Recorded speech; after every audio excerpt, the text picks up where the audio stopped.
Hello, my name is Dr. Sinatra Smith, and I'm the project manager for the New Jersey Black Heritage Trail, and I'm here to share with you some updates for our application process for the 2025 nomination cycle. The New Jersey Historical Commission is a division within the New Jersey Department of State under the leadership of Governor Philip D. Murphy and Lieutenant Governor Tahisha L. Way. The New Jersey Historical Commission, also known as NJHC, is a state agency dedicated to the advancement of public knowledge and preservation of New Jersey history. Established by law in 1967, its work is founded on the fundamental belief that an understanding of our shared heritage is essential to sustaining a cohesive and robust democracy. The New Jersey Historical Commission receives its funding primarily by legislative appropriation. It fulfills its mission through various initiatives as well as an active grant program. The goal of the grant program is to engage diverse audiences and practitioners in the active exploration, enjoyment, interpretation, understanding, and preservation of New Jersey history. In addition to other awards and prizes, the New Jersey Historical Commission offers a free archival evaluation service called Caucus Archival Projects Evaluation Service, also known as CAPES. Legislation signed by Governor Murphy on September 7th, 2022, calls for the New Jersey Historical Commission to establish a Black Heritage Trail to promote awareness and appreciation of Black history, heritage, and culture that will highlight Black heritage sites through historical markers and a trail-like path that connects the stories of Black life and resiliency. The New Jersey Historical Commission will seek to encompass as many New Jersey Black heritage sites as practical. In identifying specific sites to be included in the New Jersey Black Heritage Trail, special consideration will be given to Black heritage sites that are in close geographic proximity to other Black heritage sites or thematically linked by surrounding arts, cultural, historical, entertainment, or other tourism destinations or exhibits of interest to tourists interested in Black heritage sites. The New Jersey Black Heritage Trail shall be inclusive of all eras, as well as geographically representative of the entire state. Any member of the public or private institution, or the New Jersey Historical Commission itself may make nominations to the Black Heritage Trail. The commission held 3 community input meetings in the spring of 2023. The advisory committee is composed of representatives from the New Jersey Black Heritage Foundation and members with expertise in history, tourism, and preservation, including but not limited to university educators and community scholars. So in this online application overview, we'll be discussing the nominator information, nominator detail, references, historical narrative, marker title and text, location of nominated marker sites, and optional attachments. All of these are different sections of the application. Most of these will be familiar to those of you that have seen our application in the past. We are still seeking to get the same information, but we've updated some of the ways that we're going about getting that data from you. So when the application is live, you'll be able to go to bit.ly/NJBHT Spring 2025, all in lowercase. This is case sensitive. When you go to the application, you'll see the first thing that you can do is download a copy of our New Jersey Black Heritage Trail guidelines. We highly recommend that all applicants take a look at these guidelines first. The document is only 15 pages, and it fully explains not only the program, but also the requirements within the application. You can also download a copy of the application that you can fill out by hand as you're working on it at home, but please note only online submissions will be accepted. So the first section, as I mentioned before, is nominator information. You'll be automatically generated an application ID number as you see that this box is already filled out, and then you'll insert your contact information and the contact information for an organization if you're nominating on behalf of one. We also have questions about existing markers at the site, including whether or not the site is on the New Jersey or National Register of Historic Places. We highly recommend that you take a look at those applications if it is already on one of those and use that as a guide for the research that you'll do as you complete our application. We also want to know if it's listed on any other register, maybe something that's more local to your county or your municipality, or any other organization that's created registers for historical preservation sites. The next section is the nomination detail. We'd like to underscore that this is just so that we can get information about the site. None of this information will disqualify you. For example, if you don't have an ADA compliant site or if there are no restrooms available for the public to use. This is just so we have information, but please fill out the site to the best of your ability. In some cases, you will have a site that has indoor and outdoor space, but in most cases, you're really just completing one of these sections. So that's why we've included an option for not an indoor sheltered site, as well as not an outdoor or unsheltered site.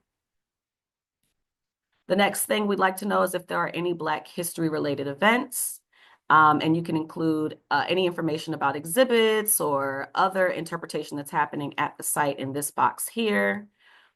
Also, let us know any themes that are addressed by your proposed marker. You see there is an other option, so you can write in some additional things, but do try to see if your site fits into one of these existing categorizations. Additionally, does your site fit into any time periods? It may fit into more than one, so this is a check all that apply, of course, and you can also add any details that you have here. The next section is one of our major updates, which is you're going to include your sources first.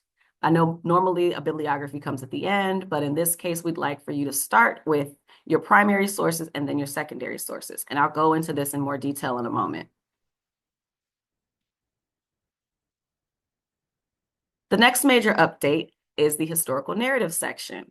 We've included a resource here from the National Underground Railroad Network to Freedom that you can download to help you as you do your research. But essentially, we've tried to simplify this section to make it more and more accessible to the general public. So I'll be going over this in more detail in a moment as well. But essentially, you're going to state 3 or more historical facts and reference where you got the information from. And it's according to a series of 5 questions that we've developed, 3 of which are in the same format, and then the final 2 are a little less rigorous. So we're not necessarily requiring that you include references for these final 2 questions. You're just kind of answering them.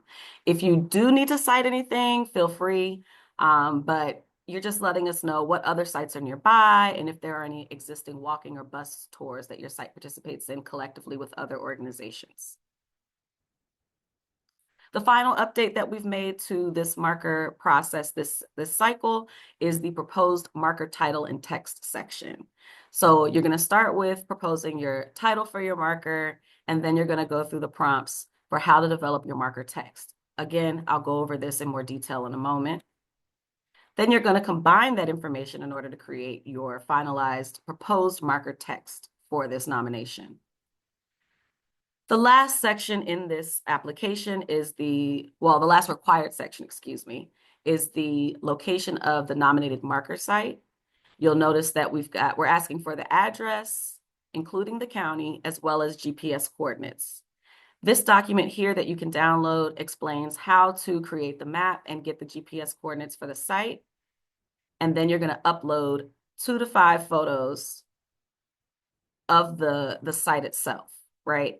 Here you're attaching the map, here you're uploading the photos in JPEG format. So if we take a look at that document that you can download, step 1 is to go to google.com/maps, which is what we have a screenshot of here. And I will note that this was done on Chrome. If you have a different browser that you're using, some of these things may be in different locations, but for a Chrome browser, these are screenshots from what you'll see. So you'll go to google.com/maps. And then you'll type in the proposed marker location address in the search field, which you see right here. The next step is to right-click on the proposed location and copy the GPS coordinates. When you right-click, this drop-down menu pops up, and you copy these coordinates right here. And that's what's going to go into your application. Then you're also going to save this document because remember, you have to upload a map. So on a Google Chrome browser, you click on these 3 dots, and then you'll see a drop-down menu, select print, and select save as PDF. Then you'll give it a file name, something that you can remember, save it, and upload that document to your application. The very last section of the application is an optional section for attachments. So you might want to include critical sources that you've cited. You might want to include some historic documents, up to 5 letters of support. There's an array of things that you can include in this that will help support your nomination, but please remember this is optional. If you have a lengthy document, you are also welcome to just upload a link to it here. It can be a Google Doc link or a Microsoft Office link, but something that allows us to access it if the document is too large to upload directly into this form. And then you can hit the save button if you need to come back and make some adjustments later on to your application, or you can go ahead and hit submit. When you submit your application, the New Jersey Black Heritage Trail team does get a notification. We'll take a look at it and see if there's anything missing or anything that's confusing, and we'll reach out to you to get those missing or clarified items from you for your application. If you're having any issues with your application, please do not hesitate to reach out to us. You know, sometimes technology doesn't work as expected, so we are here to help you if you're having any technological difficulties filling out this application. So now I'm going to go over some of those more in-depth pieces that I promised as I went through the application with you. Some things that I want to point out are, number one, you should have at least 3 primary sources and at least 3 secondary sources. There are also, again, 5 historical narrative prompts, 3 of which require citations. And then you're going to develop up to 28 character marker title and up to 670 character marker text for your application. So the first section I want to go into depth with is the references section. When citing primary sources, please include the name of the archive or other institution that maintains the record along with a link to the record itself or the institution in the case of non-digitized records. If any information is unavailable, please write NA or not applicable in that field. The required fields in this section include a title, a creator for the record, the creation year, and the name of the archive. Lastly, you'll insert the website. And again, if you don't have any information, so for example, if the repository is not sure what year this document was created, then you'll put NA or not applicable in that space. If there is no website, you're just going to link to the archive. But we want to get this as complete as possible so that the team can do a fact check after the fact. We do require at least 3 primary sources, and then you're able to add as many rows as necessary if you have more than 3 primary sources. The same goes for the secondary sources. You're going to have at least 3, add rows if you need to. And here again, we've got the title, the author or authors in this case, the publication year, the publisher, and the website. In the case of a non-online, non-digitized item like a regular traditional book, obviously, you're just going to put a link to the online retailer. Bookshop.org, Amazon, the publisher of the press, all of those are options. If any of the information is unavailable, please write NA or not applicable in that field. Please do not include non-reputable sources like personal blogs, self-published works, or websites that are not linked to a government entity, academic institution, or history organization. All sources referenced in the historical narrative section should be cited in the references section. And if you need assistance locating sources, please reach out to the Black Heritage Trail team. So the significance of the site must be substantiated with citations of primary sources and secondary sources on the online application. The prompts are the following, and this will be familiar for many of you who have already looked at our application in the past, with the exception of one additional prompt. So number 1, you're providing an overview that specifies the historical significance of the subject and indicates how or why the subject will be meaningful and educational for the public. Number 2, describe how the subject had a significant impact on its time and has statewide and or national significance. Number 3, explain why the subject has had a significant impact on the history of New Jersey populations and communities and their cultural development.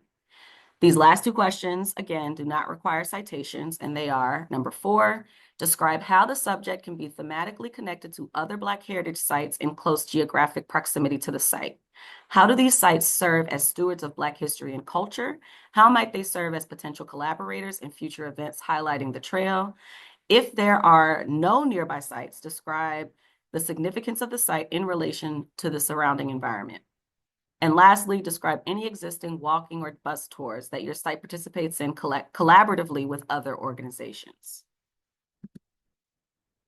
So when you get to the historical narrative section, you're going to find at least 3 of these rows for historical facts and references in each of the first 3 prompts.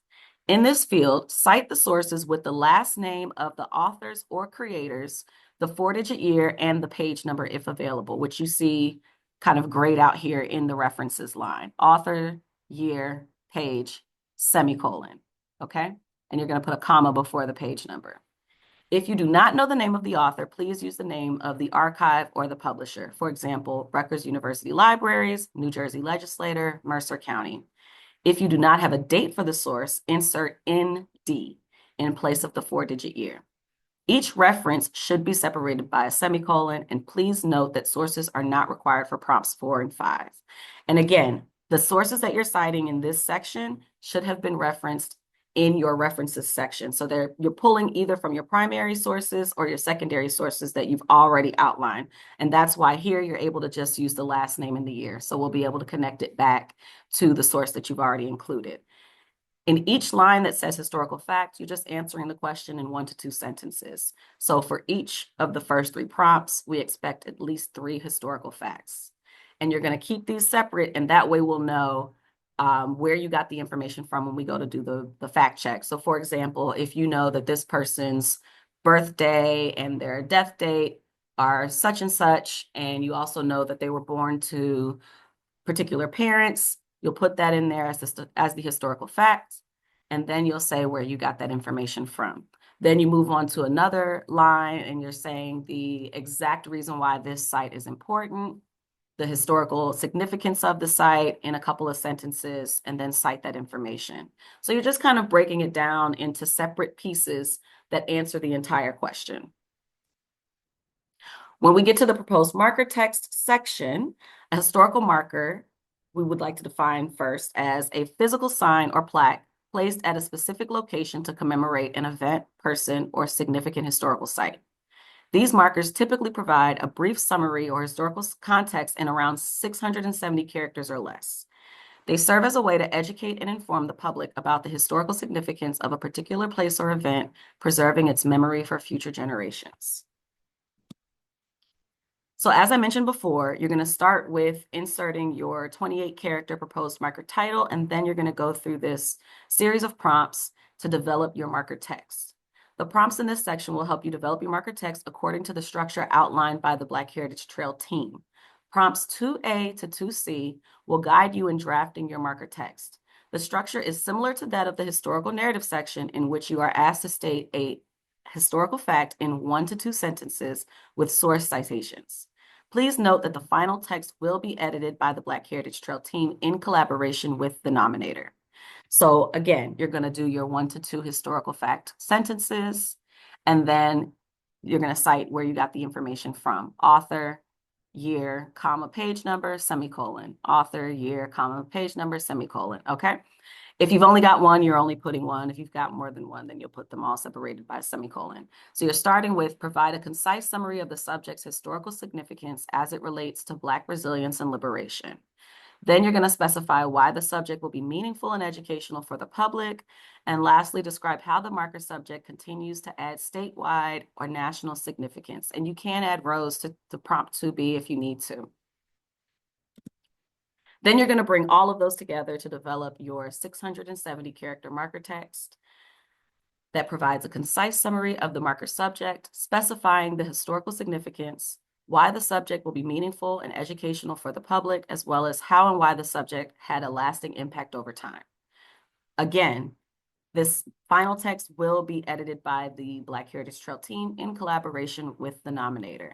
So be sure that the proposed marker text includes these 4 components: an overall statement that summarizes the historical significance of the site, the historical significance and context as it relates to Black resilience and liberation, any relevant additional detail, and a closing statement describing how the subject had a significant impact on its time and has statewide and/or national significance. So essentially, you're distilling down those historical narrative prompts into something much more concise that can go on the actual physical marker if your site is approved by our commission. So now I want to talk to you a little bit about conducting the research for this application process. Step one, you always want to begin research with an open mind.